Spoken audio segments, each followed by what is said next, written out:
Iba tayo, ibahin.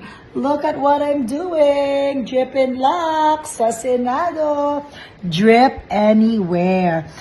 Hello mga kabibig! Welcome back sa ating bagong YouTube channel. Ito ang pinakamaingay na YouTuber sa balat ng YouTube. Ako si Kabibig, maglabak-labak at with Everest. Ako si Mariel Rodriguez or Maldriel Padilla. Talagang, naku, itong si Mariel hindi talaga nanghinay-hinay. Oy, alam niyo naman na yung asawa niya ay isang senador at every move na ginawa ni Mariel ay pwede siyang resbakan na maraming bashers ni Senator Robin Padilla. Ito kasi si Mariel hindi talaga nag-iingat. Mariel, nako po mga kabibig, itong Instagram post ni Mariel Padilla ay umani ng sarit-saring reaksyon ng ating mga netizen.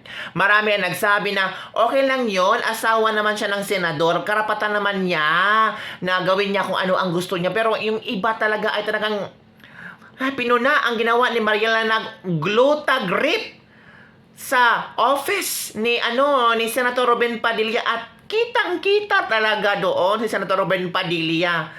Proud na proud talaga si Mariel na ginawa iyon. Drag your husband down, Mariel, nang dahil sa'yo mukhang totoo ang sinasabing bobo ang senador nating si Robin Padilla at talagang bumoto ang sambayan ng Pilipino ng isang bobong senador. Ay wag naman pong ganun ha.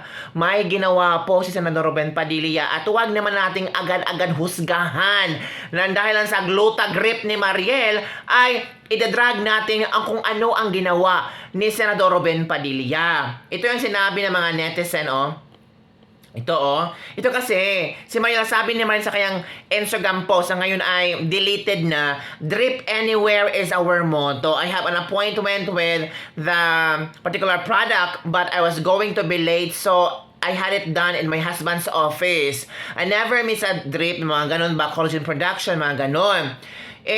She did what? Naku po naman Mariel. Hanggang Senado, dala-dala mo pa yung arte sa buhay. Senado po yan. Batas yan. Hindi po yan beauty salon, Mariel. Sana nag-ingat ka. Waste of taxes. Ruben should not be a politician. Buweset ang bumoto. Ito naman kasi, ang aking pagka-edit natin dito, for me, ang tanging kasalanan ni Mariel ay yung kaartihan niya na dinala niya sa Senado. At walang nakapag-advise ka, Mariel, na, oy Mariel, wag mong i-post yan kasi yung asawa mo, senador, tapos ginawa mo yung gluta grip mo sa opisina ng yung asawa, wherein yung opisina ng asawa mo ay pagmamayari ng sabay ng Pilipino. Sana ginawa mo yan, yun sa bahay nyo, privacy, yung private room, or pwede mo i-post, ganon. Ang sabi ng mga tao mga ibang netizen OA ng mga tao dito. I don't find anything wrong with that getting done there. It's a private office room, I'm assuming. Something should need to get done. Maybe may mga sabi lang ang mga tao talaga masyadong mapaghusga. If I will agree on something, yes, Robin is not senatoriable, pero yung ginawa ni Mariel, okay lang naman. There's no lower ground to drag actually. Wala naman for me Ang ginawa rin ni Mariel is promoting the product. Pero yung iba, parang iba yung pag-atake nila nga. Wala kang respeto sa Senado. Ginawa mo, abusado ka, Mariel, kasi senador yung asawa mo. Ganun ang ginawa mo. Sa opisina ba talaga ng senador? Hoy! At least si Mariel transparent kung ano ang ginagawa niya sa office ng senador. Pero yung iba, yung mga office ng ating mga ibang local government officials, yung nagtatrabaho sa gobyerno, ay mga ginagawa din kabalastugan, pero mas bastos pa sa ginawa ni Mariel. At least si Mariel ang ginawa naglota grip lang, 'di ba? Pero yung iba, mga transaksyon sa korupsyon nasa loob ng opisina ng mga alam niyo na, mga politikong 'di ba? At least si Mariel, 'di ba? Okay, ito pa. Bagay na bagay nga silang mag-asawa. Parehong walang delikadesa. Ay, grabe namang walang delikadesa si Mariel. Hindi naman ganong walang delikadesa. At least transparent si Mariel, pinakita niya kung anong ginagawa niya. At nakita naman sa picture na may ginagawa din ang kanyang asawa, di ba? Kahit dati sabaw na yang si Mariel, lalo na ngayon, matindi na yung mga Matindi na yung kakapalan ng mukha ng mga asawa niya. Ano bang ginawa ni Mariel? Naging kurap ba si Mariel? Ano ba, nagnakaw ba si Mariel ng pera ng kaba ng gobyerno natin? Wala naman Diba? Hindi ko nakita kung ano yung masamang ginawa ni Mariel. Basta, ang akin lang nakita dito is, sana si Mariel ay nirespeto niya ang opisina ng kanyang asawa.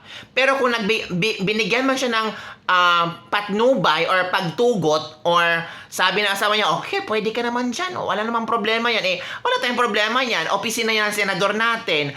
At opisina ng senador, siya yung may karapatan kung ano ang gagawin sa opisina niya. Diba? Kung private room yan. Ito pa. Kala ko si Mariel makakapatino ng asawa niya. It's other way around. Siya nahawa sa asawang nagugupit ng bigote session. Siya naman ang nagugluta sa opisina. No need to drag him down. Ginagawa naman yun every time he open his mouth sa Senado daw, si Senator Robin Padilla. Grabe naman kayo manghumusga, parang perfect nyo. Kakadrip mo yan, te. Nakalimutan mong mag-isip na probably damaging yung picture dahil public servant yung asawa mo. The entitlement and stupidity is raking down. Mukhang di need mag-online selling si Mariel kasi sa Senado talaga niya ginawa. Ito pa. Ito naman sinabi ng ilang netizen o binura ni Mariel kasi alam niyang mali ang kanyang ginagawa. For me, Mariel is not doing bad naman. Hindi naman siya nagnakaw ng pera ng bansa natin, kundi he is promoting the product na kung saan siya ay nagtatrabaho. Ito pa. Grabe naman si Mariel, hindi nahiya sa kanyang ginagawa. Ito lang talaga masasabi ko sana magbigay ng official statement si Mariel. At kung meron man siyang maling nagawa, sana magbigay siya ng public apology. And Mariel is very honest naman, transparent si Mariel. At kung yun lang ang ikagaan ng mga puso ng mga bashers at yung mga feeling perfect, Mariel, gumawa ka ng apology dyan. Diba? Ito naman, there's nothing wrong, to be honest. I can't even take Robin as senator. Mga taong mga perfect, kayo lang kayang tumakbong senador at umupo doon sa session. Tingnan natin kung paano kayo, kung ano ang lalabas sa mga bibig nyo. Diba?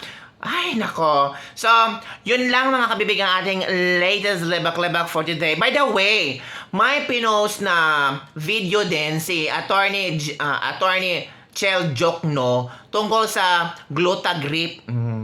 At talagang sinakyan din ang trending na video ni Mariel. At sabi ni Chel Jokno na hindi pa daw to aprobado ng FDA. At kung meron na kayong nakita na nag-glutagrip, pwede daw itong i-report at pwede daw itong makulong for 10 years. Nako, grabe naman. Sumakay talaga sa issue ni Mariel Rodriguez. Ang daming mga artista na nag-glutagrip. Ang daming mga personalities na nag-glutagrip. Hindi natin alam yung mga ibang mga senador, congressman, ano pa ba, gobernador, mayor, nag-glutagrip. Diba? So lahat sila pwede nating kasuhan.